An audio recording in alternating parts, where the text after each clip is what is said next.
So good morning. Thanks to all of you for being here, in person and online.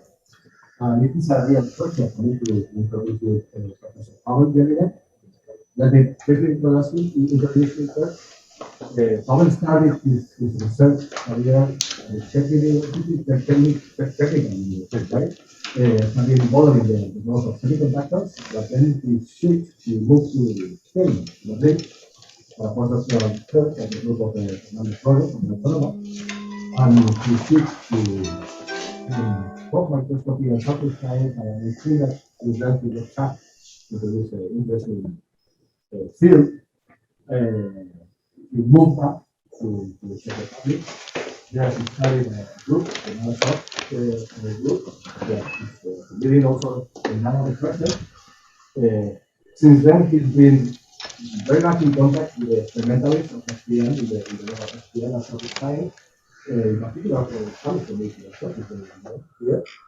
And he's been, I mean, he liked very much being in contact with experimentalists and work with experimentalists, but that was not enough. At one point, he decided that this is not enough. It was much more fun to do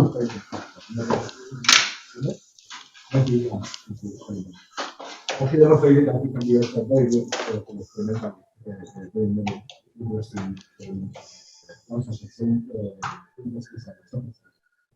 So he's recently head of the surface and molecular structure department here in the Insitute.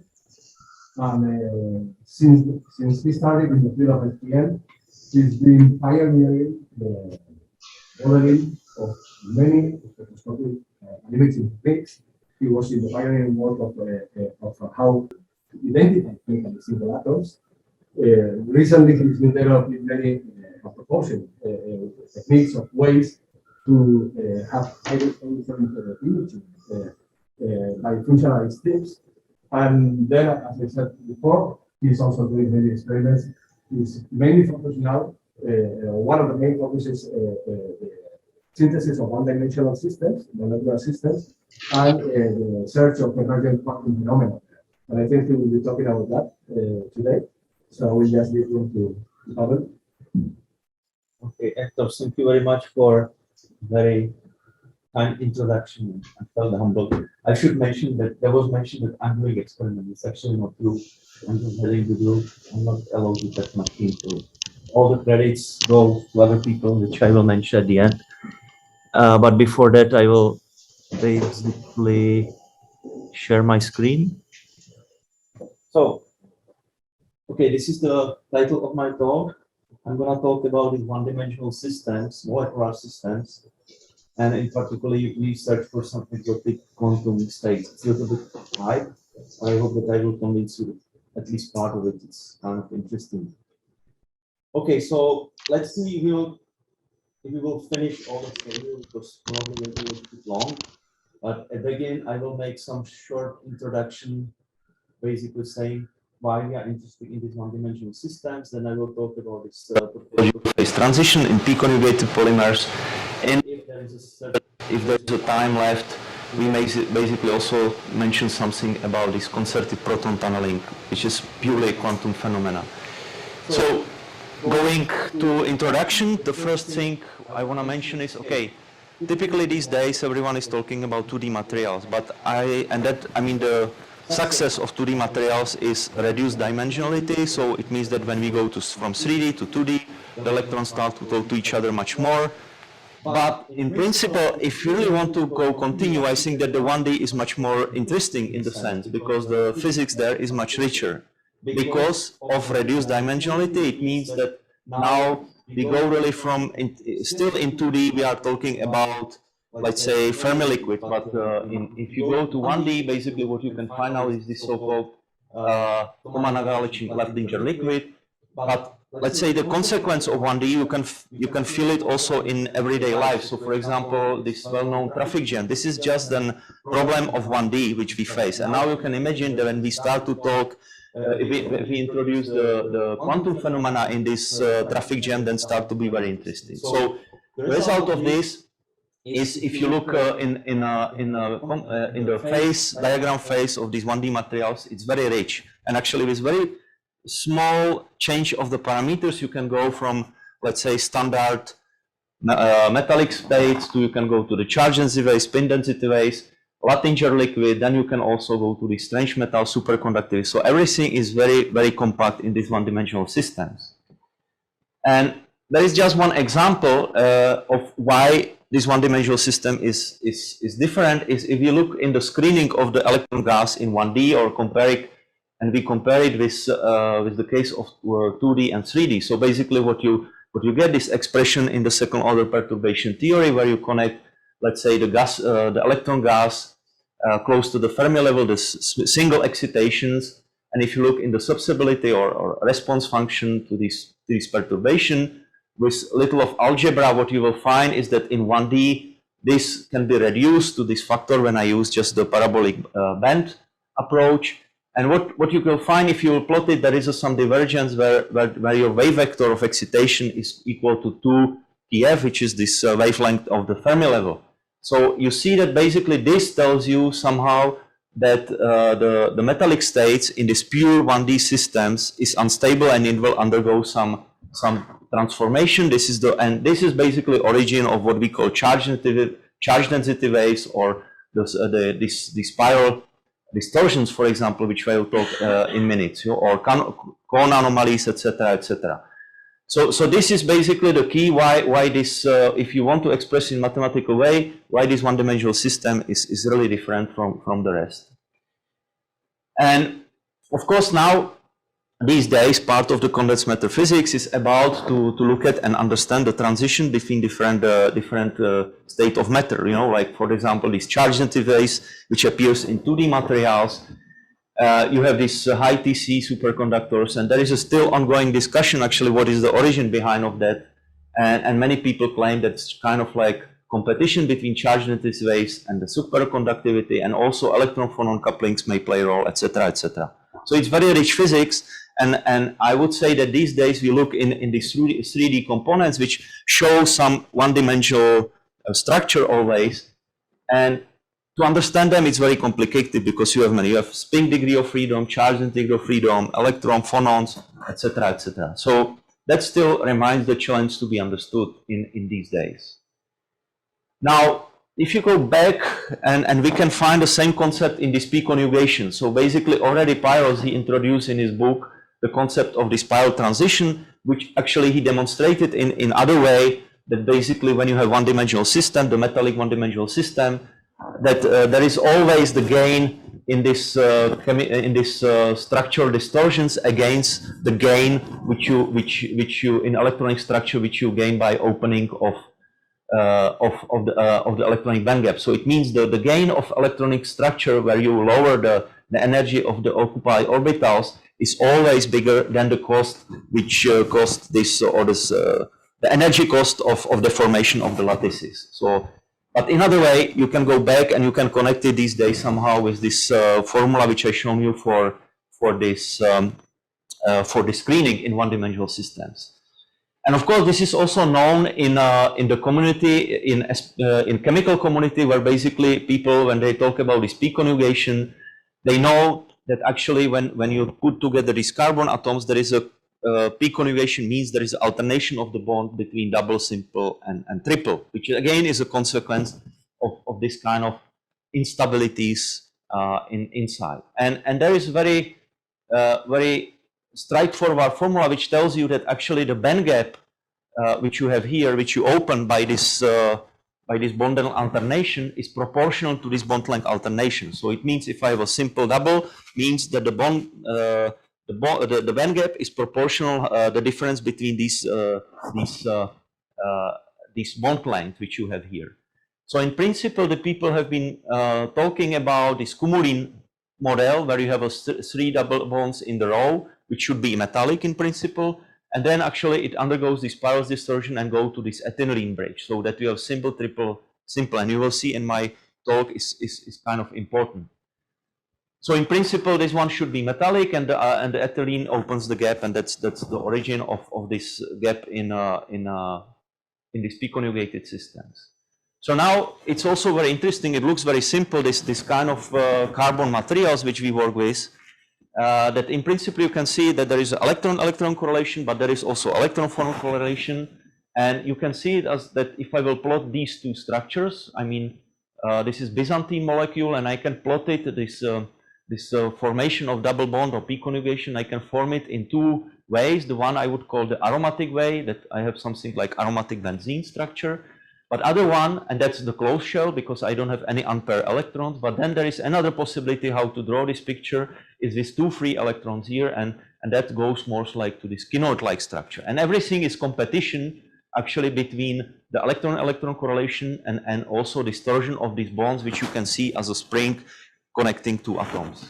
So in principle, you see that I found this picture in some bar in Tsukuba, that not all the guys are the same. So I like it very much, like combining these sumo guys with their, I don't know who is this guy in the middle. But the important thing is when I go, let's say, from this aromatic structure to this kinoid structure, so I can define the frontiers orbitals. And what is known in this is that when I go from this structure, this aromatic to kinoid, they basically have a same structure of orbitals like homo-LUMO by symmetry, but they swap. So what has been homo becomes LUMO and vice versa when there is this transition happen. So there is a crossing level which somehow then introduce this change of also the p-conjugation here. So just finish, basically these 1D materials are very interesting. There is a lot of rich physics. The only problem is that, of course, the realization is a little bit more difficult than, let's say, 2D materials. For example, the graphene, we can find it in the nature, so it's kind of like natural material from the nature. However, the problem of realization of the 1D materials is more complicated. So we have a couple of systems which somehow can be grown. So first of all, I already mentioned that some materials, they have preferential one-dimensional chains, like these organic salts, which shown these high TC properties.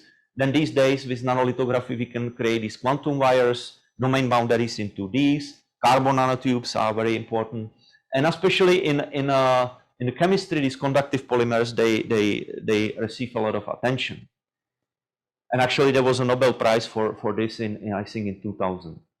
But now, when we look at these conductive polymers, the problem which we have so far is that we have been looking to these polymers, but just bulk structures. So this is typical transmission electron microscope picture, which you see here, where basically you target the molecules, the material of conductive polymers. But it's very difficult to work just with one polymer. So really to understand what's happening when we pass the electrons through just one wire. So that was our challenge, and that's the strategy how we want to overcome, is to combine different things. So first is to use this on-surface chemistry. So these days, very active field also here, where basically we put the molecule on the surface under UHV conditions, and we induce some reaction, which our aim would be to grow single wires. And of course, then we use all the machinery of the high resolution imaging in scanning probe to really understand what is the chemical structure and also what is the electronic structure. And I'm not going to talk about this, but also what is possible at the end, that when we grow these polymers, you can contact them, lift them up, and really measure the transport through single mole polymer. So with that, I think there is a very good set of tools where we can address very basic physics to this kind of conductive polymers and to gain some new perspective in this field. So here, I mean, just very briefly, I will summarize. There is this field start already in the beginning of century using the supramolecular stuff. Then people start also do this covalent bonding systems. And of course, this combined with this high resolution technique, which came basically, let's say 15 years ago, maybe.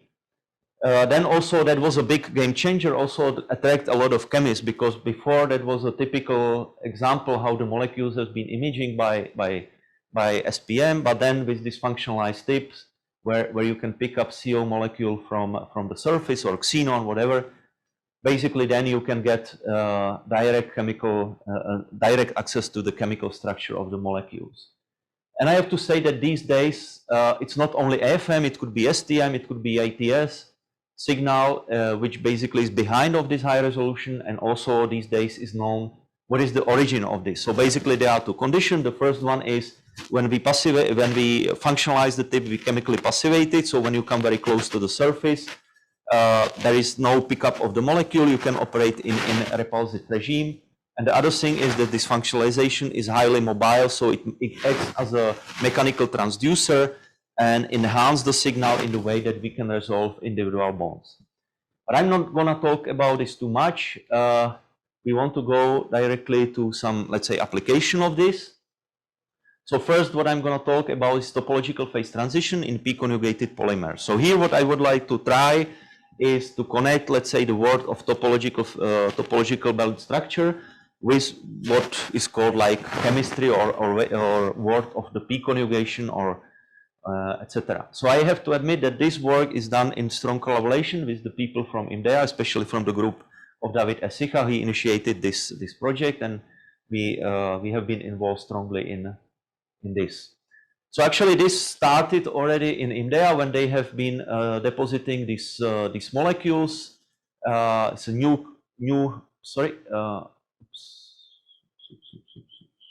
so this is new kind of precursor. I mean, using all dogs means that we use this Ullmann coupling, but now the trick is that instead to have just one bromine, we have two bromines with this kind of skeleton.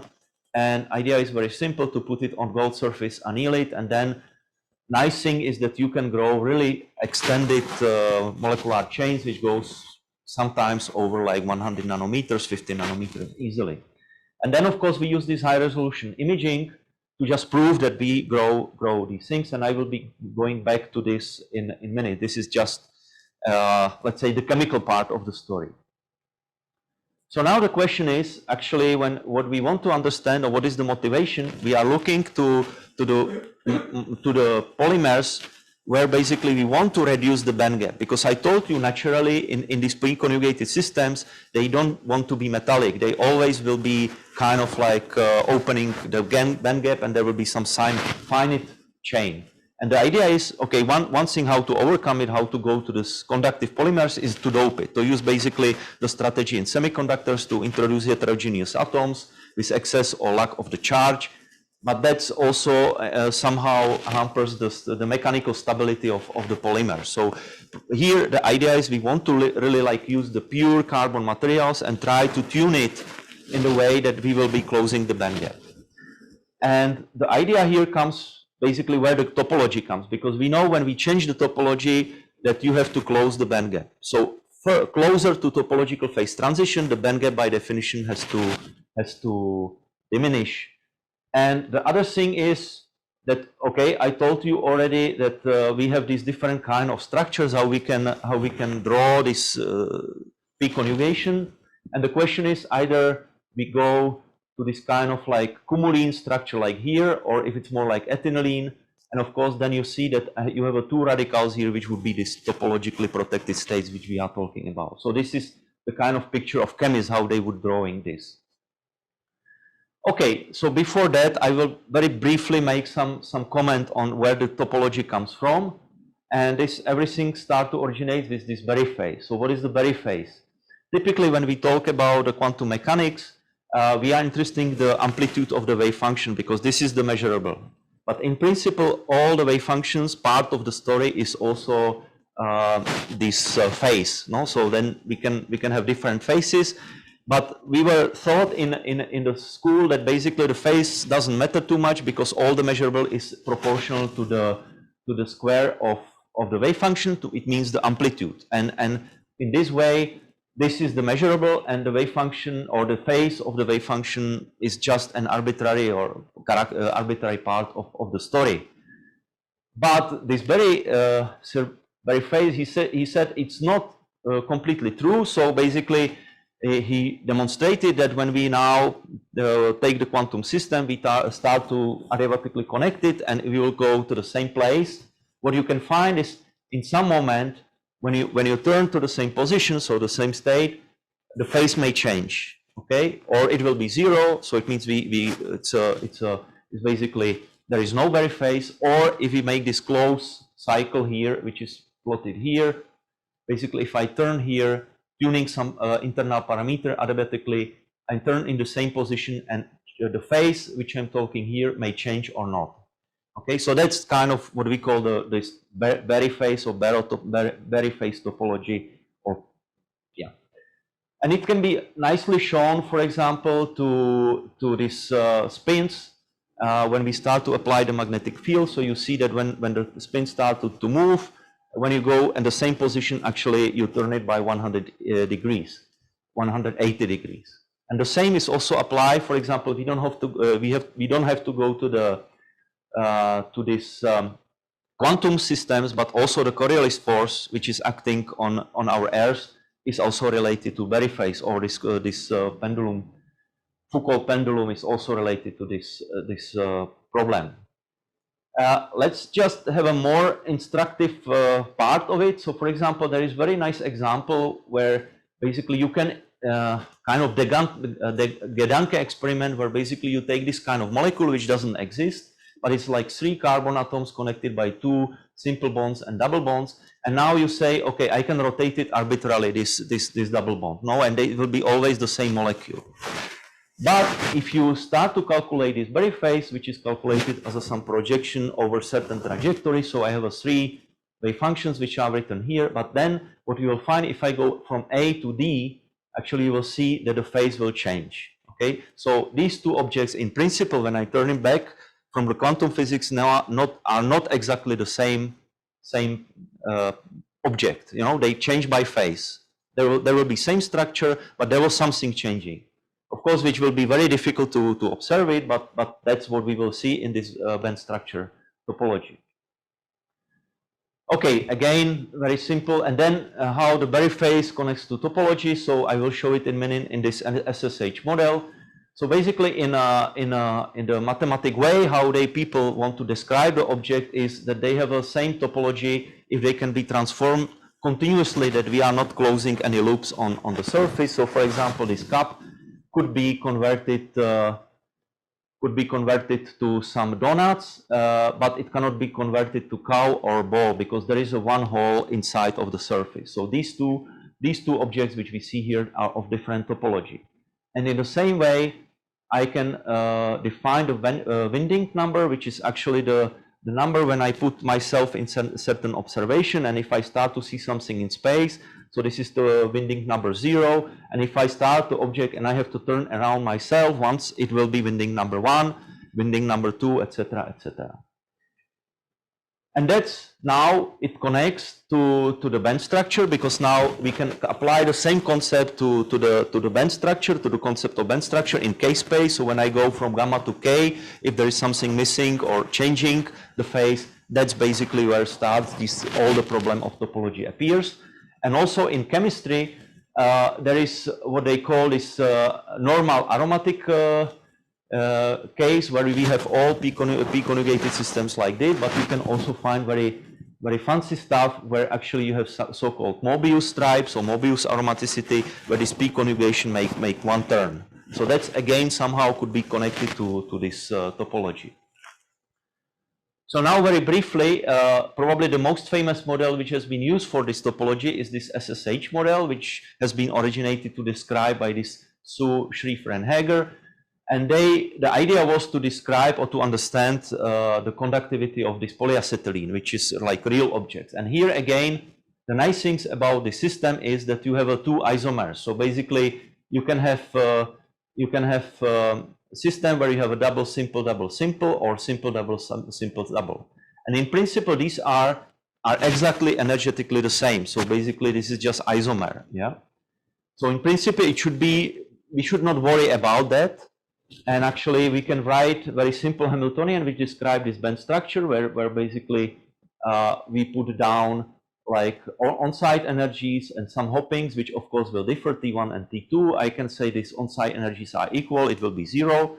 And then I can write the Hamiltonian in this compact form, resolve it. And what I will find is actually now, if I look at the band structure and what I'm doing here, I'm changing T1 and T2. So if T1 is bigger than T2, so now I'm in an infinite system. and I make the same, exactly the same for opposite ratio, you will find that if you look in the band structure, the bulk band structure, you'll say these are the same object. But unfortunately, fortunately, they are not, because I mean, if I want to connect them each one to each other, I have to close the band gap. So that's actually one of the definition of course different topologies. If I have a system in band structure description, if I have a system where I can turn the system from one state to other without closing the band gap, means they are of the same topology. If I close the band gap and to the other, then I change the topology. And so it means that that's again calling for some attention, because in principle, that's what we have been taught in university, that these two objects are indistinguishable. Okay, so from, let's say, from typical band structure picture, I don't care if T1 is bigger than T2, but it's not exactly the case. And again, to understand it more and to connect it to winding number, basically I can rewrite this Hamiltonian in this Pauli matrix, and you will find. So you take this Hamiltonian as the spins, and basically I divide it in these three pieces. And now you see that the Z component is 0 in this particular case. So I can write, or I can schematically show what is the difference between T1 and T2. And you will see that if T1 is bigger than T2, you see that actually my winding number, or the position how the Hamiltonian value is developing as a function of T1 and T2, which is here, or H, X, H, Y, you will see that this is the winding number 0, because I'm just, you know, looking here. But now, if I go to this opposite case, so let's say I move across the closing of band gap, now you see that actually to really follow the evolution of HK, the whole Hamiltonian, now in this topology, I have to turn around the original point. So that's already indicate there is something which is basically different. Now, how to understand or how to transfer it to reality, you can go to limit which is called full Dimerize case. So it means that I have a T1 and T2 equal to 0. Sorry, one of those. So between I disconnect one of these weak bonds. And now you see that actually there is a matter how I organize, because in finite system I will find that actually in this T2 equal 1, I have a 2 unpaired electrons at the ends, and that's again the origin of this H state, or let's say naive chemical explanation of this H state. Okay, so now there are two important things. So in p-conjugated systems, we will never get a metallic system because of this Peierls distortion, and I will call also a little bit about this Janteler. It depends on the bond length alternation. And also now we have this topological quantum phase transition, where basically I go from one side to the other, and by definition I have to close the band gap. So it means when I will position my polymer very close to this phase transition, by definition I'm renormalizing, I'm reducing the band gap. And also what is important, that when this crossing level happen, or when this transition happen, is related to swap of the conduction and valence band, and at one of these K or gamma point. And again, this has to be somehow reflected to reorganization of the bond length inside of the system. Okay, so now going back to this paragraph, or to this work related to these p-conjugated systems. So there is an interesting observation already made from the calculation. If I take the monomer, so it means I go benzene, anthracene, pentacene, blah blah blah. So you see that for certain length, I see monotonous degrees of the band structure of the band gap. However, when I do the same for these polymers, which are connected by this ethylene bridge, in one moment you see that basically you will close the band gap and open it again. And that's somehow related. So these polymers, and I will show in a minute that this is related to this change of the topology. And also, this means that I'm changing the way how the bonds, or these double simple bonds or triple bonds, are reorganized inside of this polymer. So this is an example. So this part of this measurement has been done by Bruno Della Torre and Benjamin Mayada. So basically, I already introduced the mechanism. So we put these precursors on the surface. On the gold 111, by annealing, you can grow these polymers. The interesting point is when we increase the number of benzene units, so going from anthracene to pentacene, now the situation completely changed. So what you see here is, first of all, In this one, we do not see any edge state. And also we see here these bright spots, which means the triple bond. Now, when we go for look at these pentacene molecules, we start to see, first of all, disappearing of these bright spots here, which means there is no signature of real triple bond. And more importantly, on the edge, we start to see this edge state close to the Fermi level. And this is very in very good agreement with theoretical calculations with DFT, where actually this anthracene looks like topologically trivial, and the other one looks topologically non-trivial. And again, just draw your attention here. I told you that this phase transition happens because you have a swap of crossing of the orbitals. So HOMO-LUMO has to switch. And if you look here, so this is spectroscopy of where is it here? So this is spectroscopy, DIDV maps of conduction and valence band for anthracene and pentacene. And now when you start to look, you see that actually the symmetry is very similar here. You know, so you see the one which was a conduction band becomes valence band and vice versa. And that's also very nicely fit to the picture of DFT. So where we can also simulate these images, we can get nice agreement. But more importantly, you see, and this K point, these two already swap somehow. And importantly is that if you start to look to this kind of wave function, what you will find is that actually there is a bonding character on this triple bond, and here is anti-bonding. And this will be important for in the minute, which I will talk about. So now very brief introduction, what we call the quantum phase transition, because this is also a very hot topic. And in principle, when I'm talking here about the quantum phase transition, means that I have a Hamiltonian, I start to change somehow the Hamiltonian, the part of the parameter inside. But important is that, so I tune, I switch on some interaction, which will be part of my Hamiltonian. But the important thing is that these two guys, they basically commute somehow.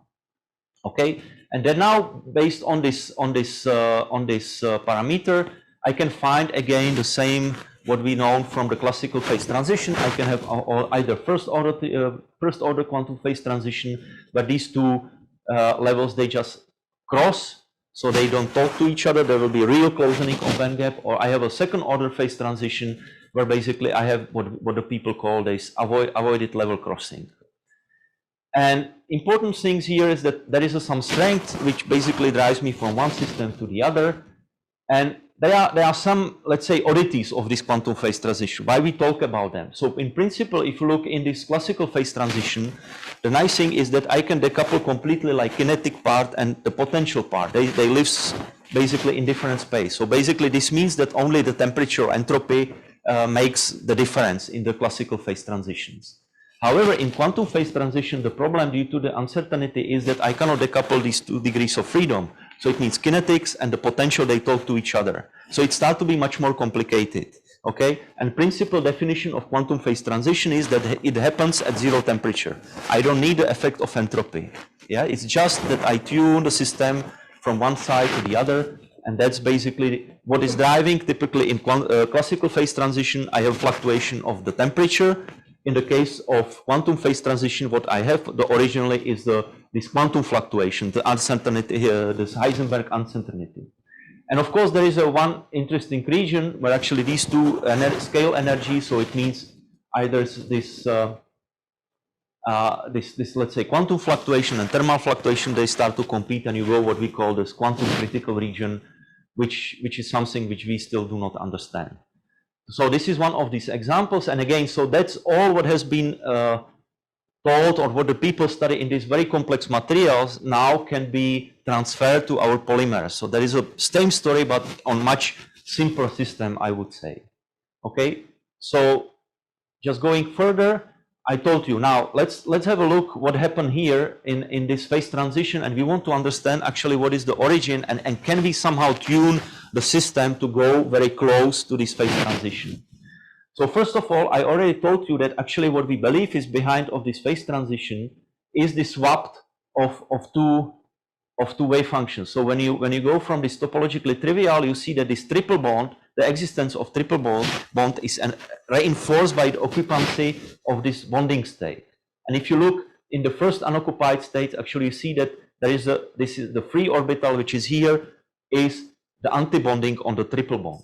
Yeah, and then when this swap happens, it's actually you have a swap of these two orbitals, and that also explain why in this topologically trivial system you see the triple bond, but when you go to this topologically non-trivial system, you start to see something like cumulene-like. I don't want to say it's a pure cumulene, but it's kind of that you debilitate this triple bond because now this bonding orbital gets empty and an anti-bonding gets occupied.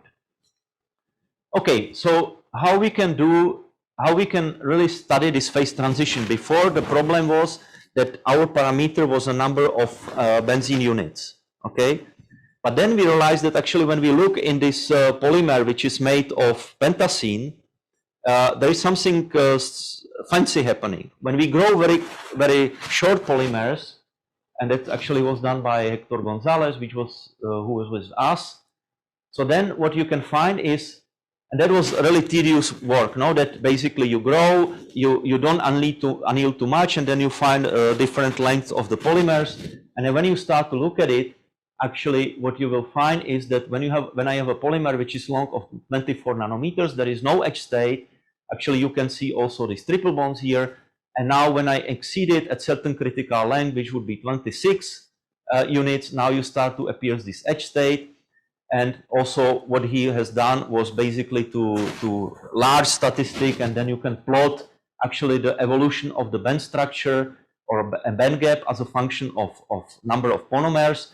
And what you can find also here is that you can see when you take the DIDV image of this guy and the DIDV image of this guy, that you can see the real swap of these two orbitals. So it means now we have a system where you have a length dependent transition. Yeah. But we can do even better. Okay, so then that's another example that again you can find this triple bond which then disappear when we turn to this larger or longer unit cells. But we can do even better, you know. So let's go step by step, because then we have been chasing the molecule, the growth of molecule. But what you can do is actually when you grow these chains, what you can do is you can admit. You can admit the atomic hydrogen to the chamber, and then what happens is actually that you see each of this unit here, it will get to two bright spots here. So, and that's very selective, okay? And what is behind of that? It's actually that the system takes two hydrogens here, which can be reminded, or it can be visualized by these bright spots because of the Pauli repulsion. And more interestingly, what you can do is that then doing some approaching by the tip, you can basically at certain voltage you can just withdraw these two hydrogens very selectively. So basically what you can do here is you go step by step and you start with completely fully hydrogenated system, and then you start to shave it by one by one. And in this way basically you can go with length or cleave it and see basically where the phase transition happened. And actually, so this is one of the things. So we took very long polymers which was functionalized, which was hydrogenized, and then this part here is the one where we cleave it or we dehydrogenate it in a way it should be topologically trivial, and this one is topologically non-trivial. And voila! Now when you start to look at, so now you can measure everything with the same tip and same conditions. So now you can see in the direct way that basically here, this is this valence band here which appears here and vice versa. Okay, so that's really how you can tune this phase transition and study this transition from one to other, even though you can also study basically interaction between these two topological and non-topological states, but I'm not going to talk about this here.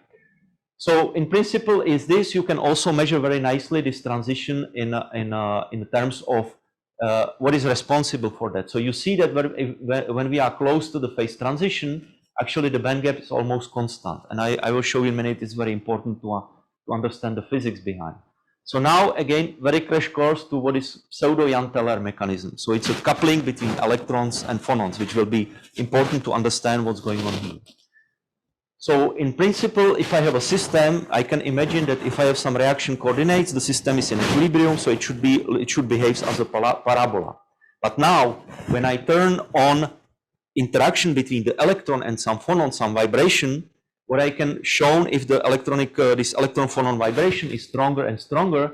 So basically what it's doing here is, so this is the movie when I solve this equation where I have the parabola, which is here, some energies, and these are the vibronic coupling here.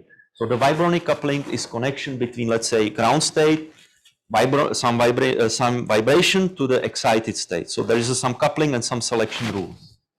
And if I do this, you will start to see if I start to increase this coupling, so this parabola starts to deform, and one moment appears the new minima, which basically tells you that the system was driven to new equilibrium. So there is a change of the bond length, and the system prefers to be in other side. So now there are two parameters which basically defines the strength of this vibrational coupling. So the first one, according to second order perturbation theory, the first one is the band gap. And this is believed that for this pseudo-Young Teller effect, so this is what is called pseudo-Young Teller effect, is that this is the one which is driving. So reducing the band gap, typically that goes to this classical Young Teller. When I have a two degenerated states, there is some deformation which lifts up this degeneracy. But here basically, when I start to approach these systems, I'm increasing coupling by symmetry, and then the transition happens. But when you look at here, the problem is that we see that close to the phase transition, the band gap is already constant. So it means this probably is not the full driving mechanism. There has to be something else. So this was in denominator, and there is also this vibronic coupling, which I call you, it's in nominator. So it goes to square. So there is another possibility is that actually we have this this coupling, this vibronic coupling, and how we can increase it with the length, because it's length-driven example. So this is calculation from DFT, and that was done by Cheyenne, a PhD student. So basically here, just again, I show you this is the dimer, trimer, and now we start to increase it. And in one moment in DFT calculation, depending on functionalize, actually the transition happens a little bit shorter, like in 10 units or 11 units. And what you see again, we see nicely this swapped. So the blue means this anti-bonding orbital, which is here, which has this part here, and then you have a bonding orbital, which is in red. Okay, and then you see that there is a swap of these two orbitals. But importantly is you see that actually this bonding anti-bonding here is propagating for this, let's say, high harmonics. So now is that what we learn is actually what could be behind, and there is a one stretching mode which is just localized on this triple bond. So there is very prominent vibrational mode which is actually stretching mode of this triple bond, which is connecting very well in this vibronic coupling with these two orbitals. But there is a selection rules.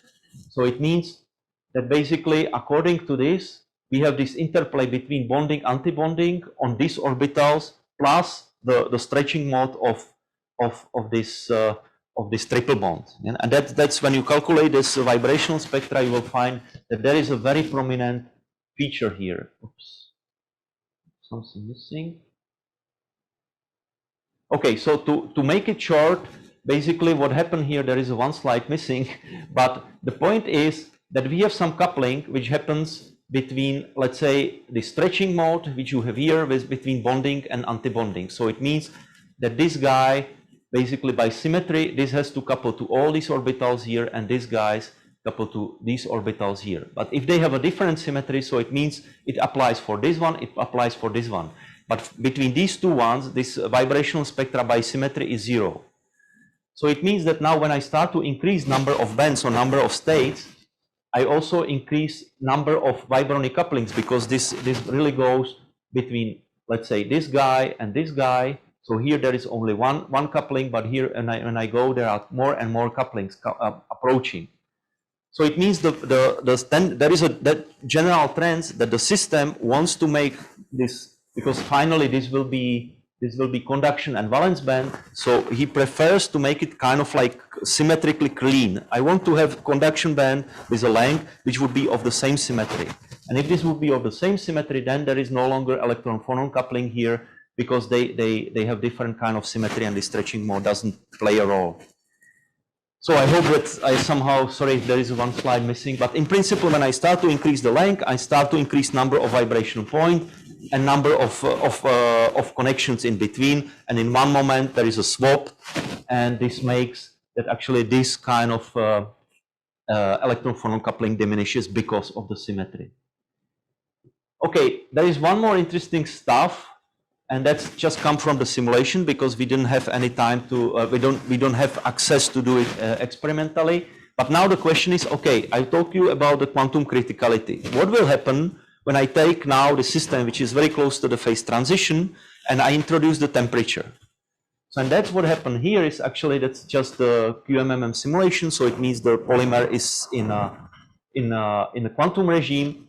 So what you start to see is that now, because I introduce some energy, so the system start to fluctuate from one side to the other. So you see that basically here we have this edge state, and we have these two different like orbitals, which are again plotted in the color scale, say it's bonding, anti-bonding. So finally you see that the system starts to fluctuate, and what is very interesting, so this is kind of movie, I hope you can see it now. So there is a very strong periodic fluctuation from one side to the other. So it means that now the systems is somehow coherently evolved from one phase to the other phase, and it's going back and forth. Okay, so this start to be very interesting because now what we do is we can introduce based temperature, you can really get conductive polymers, because I told you that in principle what you see is that you have some, let's say, saturation of the band gap. But here, in this period, basically you start to see that the system starts to fluctuate from one side to the other side. So that's basically what we want to look at it. This could be, for example, also some realization of time crystals and so on. Okay, I think the question is, so summary of this first, I think the proximity of topological phase transition allows us to tune somehow this band gap. We can also see that the pseudo-Young Teller is could be the possibility to explain this kind of phase transition, and of course we see this quantum phase transition depending on the length, and also this quantum criticality may emerge in these crystals. So I think probably I would say it's enough, no? Or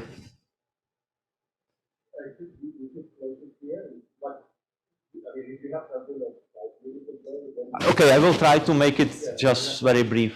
So now I will just very briefly mention this. What I found very interesting is this concerted proton tunneling in one-dimensional chain. So principle, you know what are the H bonds. And in H bonds, so you have a connection where you have a hydrogen which is connecting some to hydrogen to oxygen, and always there is a question. I mean, typically we think in the classical picture that you have this hydrogen which somehow jumps here, but there is also another possibility that actually there is a quantum tunneling, and how strong this quantum tunneling it is, etc. So this proton tunneling seems like very interesting. So what we have been working here, it's actually a project which we did together with chemists who provide this molecule, and this is very interesting, very simple but interesting molecule, which has a 2 isomers. So it means it's a quinoid structure which has extra hydrogen, and you have a 2 isomers, and it's somehow known that basically that could be proton tunneling. So now the question is what happened when we put these precursors on the surface, and that's what happened. So when we put this molecule on gold, so it's made by Aleš Sahík and Jack Hellerstedt, who was in our lab. That was you can find very interesting stuff. So you see that you grow the polymers, which are like, for example, 50 nanometers long, very straight. They don't matter of the herring bond, and this is the high resolution image, and you see that it's perfectly symmetric, which is a little bit surprising. But what is even more surprising is actually that now we can take the tip and we can drag it. So you see this is the consequent image where you take the tip and you can really bend this chain. So originally we have seen that we have thought that basically when you deposit it on the surface there is some organometallic progress going, and then we have a gold in between. But when you look in the image here, actually first of all there is no space for gold to be in, and we do not see any signature of any metal atoms in. And actually when you change a little bit the condition, when you evaporate it in let's say elevated temperature, we found another structure. So this another structure is more like broken chains, and now you see that they follow these herringbones, and when you want to manipulate them, you very easily destroy them. So then we said behind of this. So we said maybe there would be that there is a concerted proton motion, so that you have that there is one proton jumping, because that basically you can transfer it to another isomer. Now that if you transfer just one, broken charge neutrality. So the idea here is that all the electrons, they just jump, or all protons, they move around and they stabilize somehow the structure. So for that, to understand this, we go for this what is called path integral molecular dynamics. So it means that now what you do, you simulate also hydrogen as a quantum particle. So that's basically behind the idea. Your atom is not represented by just one atom, but you come up with a ring polymer where the quantum representation is connected to some string, and that's what is called this path integral molecular dynamics. So Jesus Mendieta did calculation, and indeed what we have found is that to the classical the barrier like 0.3 eV, but now when we introduce this quantum effect, you see that there is a deep proton tunneling. So it means that the barrier and 10 kelvins basically has another minima, and what means that the proton starts to be delocalized in between. Okay, and also what you can find from simulations is that actually the proton motion is very correlated. So sorry, oops. So what you have here is that you find that if the proton is here, the other one has to be here. Okay, so there is some correlation function. You see that you have a 2 minima. So it means that one electron jumps to go, and then there is a kind of like music of these protons which goes around and make the things happen. And more importantly is what you can also appreciate it. I told you that we have a two kind of chains. The one is counted, which we can manipulate it. So this one, we call them counted because you see that image is not perfectly. And actually when you do DFT calculation without taking account this proton transfer, there has to be the molecule. So it's locked in one isomer. And when you do AFM imaging and the simulation, actually you see that indeed you see this counting here. Otherwise, when you use this path integral molecular dynamics, so many snapshots of that, you will get this perfect image, which happens here. Okay. And so with that, that's kind of like evidence. Unfortunately, we want to do this, repeat this experiment with the deuterium molecules, but they were unstable. So that basically failed here, and all the referees were crazy about it. So seems that still there is something which is missing to really prove that this proton transfer indeed happened. It's based only on this, let's say, FM imaging and the calculation. There is one more important thing is that actually when we look to these tri chains, you see there are very sharp edge states which appears in the DIDV mapping. These are not related to the topology. Interpreted in other way that actually now how this emerge is when you actually have this proton transfer. Normally, if you talk about the hydrogen bond, it should be the transfer of electron hopping is very low. But now you have to imagine that you are transferring all the proton at the same time. So it means that now we have strong electron phonon coupling. So it means in principle you can consider that actually this electronic hopping between these two nitrogens start to increase. And indeed, if you do this time binding model where you get some parameterization from DFT, you extend it somehow. So what you will find is that basically you can explain these edge states here just by enlarging the hopping, going, let's say, 0.3 electron volts or 1 eV, and then the edge states start to appear. So that's another effect, that basically this proton tunneling, there is no proof for that, but we have strong evidence that maybe this proton tunneling enhance electron coupling of chain and introduce this edge state. Okay, so with that, just take home message probably here that these quantum nuclear effects are not so innocent, even for example for this electronic structure as we believed before. And I think still there is a lot of things which has to be understood, especially about this kind of connection of electron-proton connected to this proton tunneling.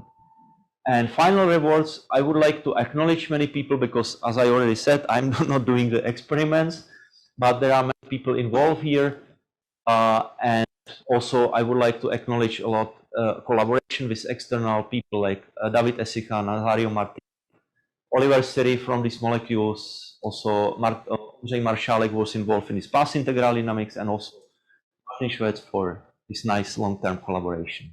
And thank you very much for your attention.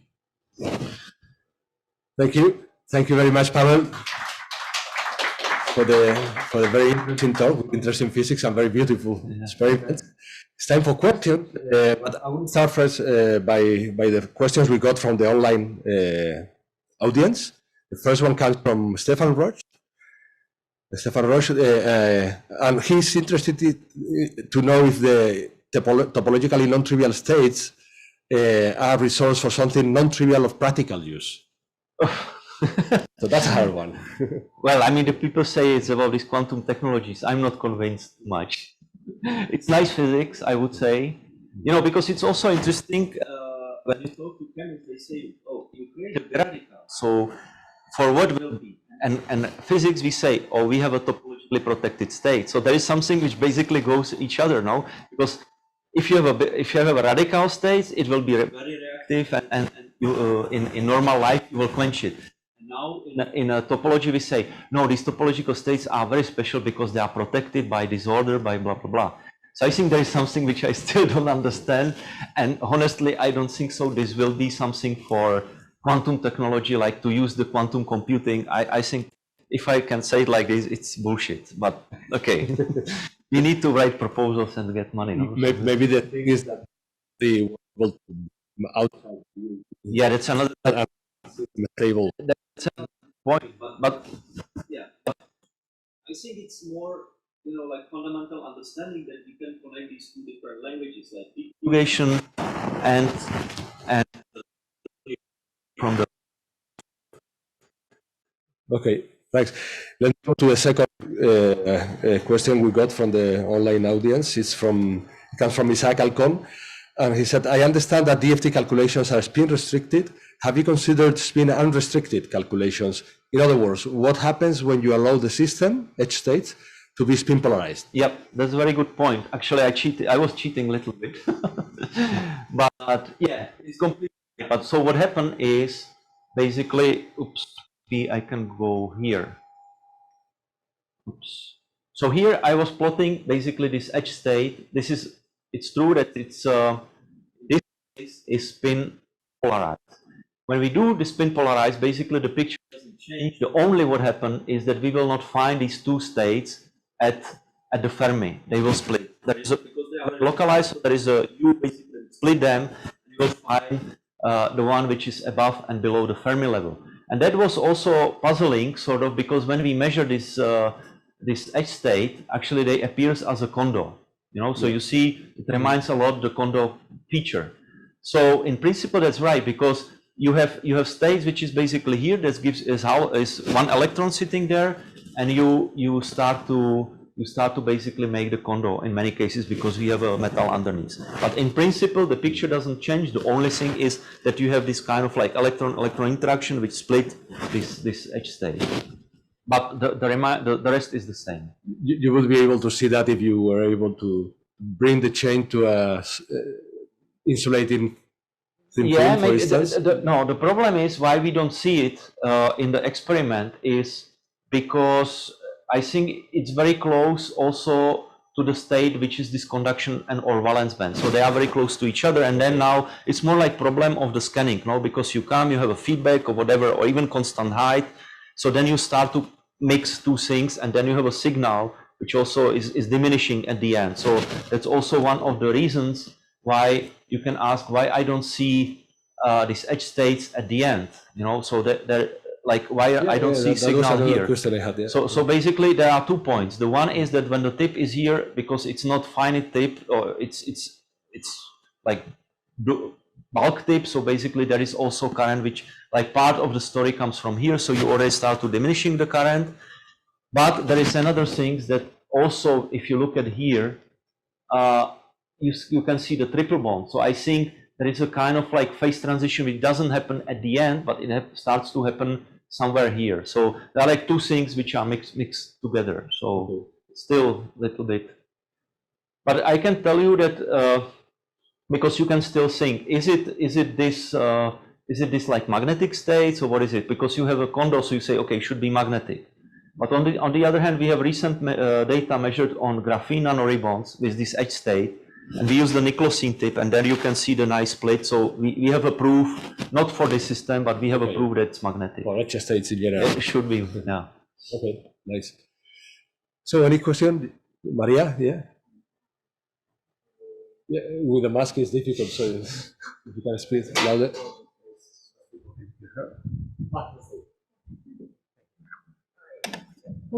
Thank you, Pavel, for the talk. I have a question about the propagation waves that you show on this polymer and as a function of heating just at the end of the first section. You mean this one? Yeah, that you had some oscillations of the state as a function of heating. Yeah. So how do you perform the experiment? No, we don't perform experiment. This is just calculations. Okay. That would be our dream, to really measure the transport through and start to see basically that you increase, you have something which starts to be as a metallic. Or so yeah. And are they solitons? Well, this is a good question. I mean, somehow they are, because if you start to look at the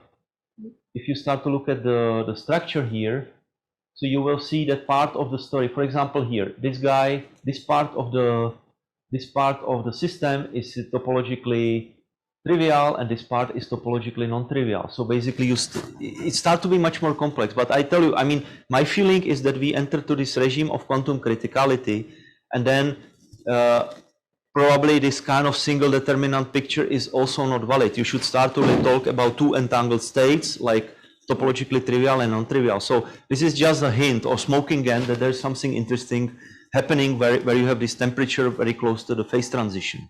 So it's just, yeah, it's open question. I mean, work on that, and there are a couple of directions where we want to go and see.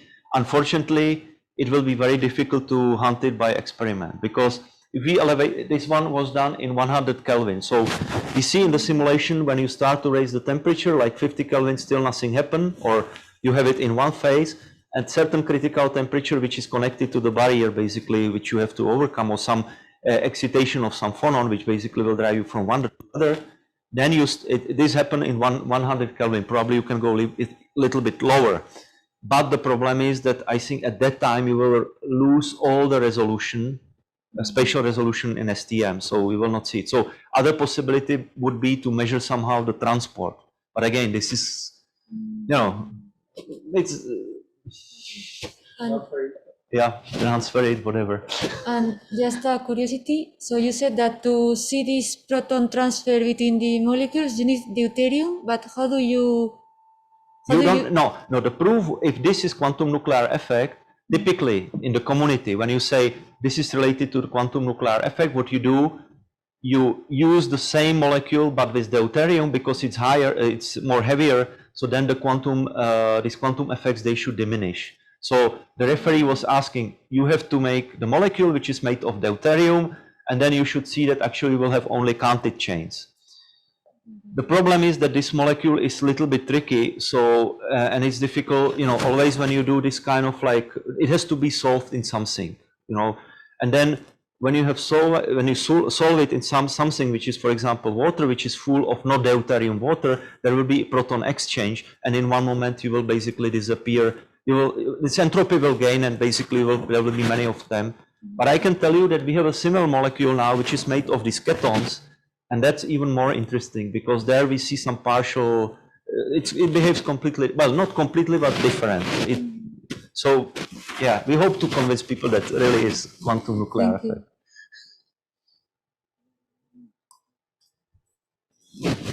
Any other question? Yeah, Pablo. Maybe because I didn't get it, but this proton tunneling, I guess, is not between unit cells. Well, this proton tunneling is between unit cells. It's between unit cells. So basically you can see, the point is that actually this molecule, I didn't mention it, but this molecule is kind of special in the sense, where is my cursor? I mean, in the next slide, I was thinking because you can have like 3 possibilities. Yeah. I think it's the next slide, the one okay, here. So you're saying that in panel C, it goes from one interface to the next one. No, actually now you are in quantum regime, so it means it's here. Yeah. So what happened is that actually now what you see is, so in typical, this is typical case, okay? Yeah. So that the proton is somewhere here. So that's when I'm here in this slide. So basically it can be here or it can be here, but then if this guy has to be here, because you have this kind of like, if I have a two hydrogens here, it has to be simple bond. If I have a one hydrogen here, it has to be double bond, and this is kinoid structure. So here there will be double bond, here will be double bond, here will be double bond. Okay. Yeah. So when I transfer the proton from one side to the other, I have to transfer also this one to keep the p conjugation. That is And now the point is, the point is that I can also do the transfer in between these two guys, because always I connect the one which has a 2 and 1. So now our idea, or what the simulation shows, is actually this picture, that if this guy will jump, all they have to jump at the same time. And that's actually what you see on this plot, which is not very clear, but it makes the correlation. If this guy is here, the other guy, the here is here, you know. So you can see that you can see it by distribution of bond length. But now we are working in quantum regime, so there is no just one particle. There is a cloud of particles. This is why I plot it like this, and you see actually that in this well here, which is developed, which is actually signature of deep proton tunneling. So it means that the protons, they can be found somewhere in between. And you will get also full symmetrization of this structure. Yeah. Okay. So this is particularly related to this conservation of the p conjugation, because if not, then if you transfer just one proton, that all the p conjugation is broken, and that's what the system doesn't like in this system. But in this carboxylics is opposite, so we start to see very weird stuff. Yeah. Thank you very much. Eager to see the new results. Yeah. Okay, any other question? I have a general, well, simple one. I guess that you try to take these wires with a tip or so. I don't know if you tried, but the question is, if you start to play with the strain there, you can start to play with the topological phase transition and together with the vibrations there, right? Yeah. Well, both were taking place there. Actually, the problem, yeah, the thing is that we didn't try much, you know. I mean, that he lift these chains and he was measured. Actually, we didn't look at too much in this. Yeah, for what reason? You know, I mean, we have been focusing more on this like tuning this stuff. So you are right. Maybe we should look at this. That would be also, you know, because there is another thing. You can introduce this transition also by exciting electron hole pair, because then locally, you know, and that would be very interesting to have like suspended wire. Now come up with light and start to look at what's going to happen, because if certain doses, you will again start to see this fluctuation between two phases. So it could not be in principle temperature, it could be also exciton. Yeah.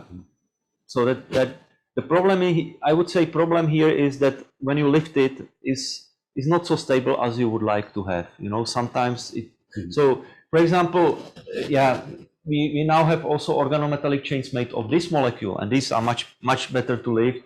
And then there is a lot of stuff also going on. So, okay, because I had also some question regarding. It's clear that the flexibility of organic wires is, when you showed that is quite different from what you can see in inorganic metallic wires. Yeah. But in terms of the magnitudes that you need in order to have Peierls transitions and charge density waves and all these phenomena, how better or worse are? Is it easier to see these transitions in the organic wires, 1D systems that you showed, than the metallic ones that has been studied maybe more widely? Yeah, we should try. I don't know. I mean, in principle, yeah. If you dope it, then of course the chemistry is a little bit different. No, when, for example, I think that David Essicha tried to make some dope with nitrogen, but then the on-surface reaction is very low yield. So you see there are side reactions. So nice of this is that you can really grow like 100 nanometers chains. When you introduce the nitrogen inside, everything starts to be different. So this heterogeneity is more also hampering this on-surface synthesis part. So yeah, that's. We saw that also with the nitrogen systems. You showed it yesterday. Maria saw that. Yeah. Okay. If there is no more questions, I will check if there is any more. No, they tell me there is no more question also online. Confirmed. So I think we can. Oh, yeah. Okay. I think we can just thank Pavel once more. Thank you. And close the session. Nice.